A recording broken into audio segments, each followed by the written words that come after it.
আমি একজন শিক্ষার্থী, জানতে চাই ভার্সিটিতে কিভাবে বন্ধু নির্বাচন করা উচিত।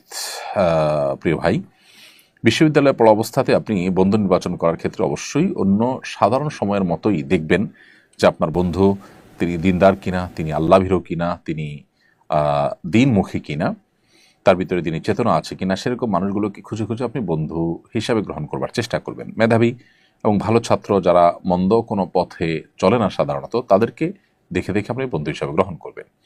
যে বন্ধু আপনাকে খারাপ পথে পরিচালিত করে বা যে বন্ধু নিজে বদভ্যাসে আক্রান্ত, সেরকম বন্ধু থেকে আপনাকে দূরে থাকতে হবে। কারণ নবী সাল্লাল্লাহু আলাইহি ওয়াসাল্লাম বলেছেন, আদ-দীনু আলা মার আলা আল-মারউ আলা দীনি খালিলিহি ফালইয়ানজুর আহাদুকুম মান ইউখালিল। মানুষ তার বন্ধুর অনুসরণ করে, বন্ধুর ধর্মের অনুসারী হয়ে থাকে। অতএব তোমাদের কেউ কোন ধর্ম অনুসরণ করছে সেটা তার কারো বন্ধু কোন ধর্ম অনুসরণ করছে, কোন জীবন দর্শন অনুসরণ করছে, সেটা যেন তোমরা লক্ষ্য করো। অর্থাৎ ওটা দেখে ওই ব্যক্তি সম্পর্কে তোমরা আন্দাজ অনুমান করতে পারো যে তার মেন্টালিটি কি।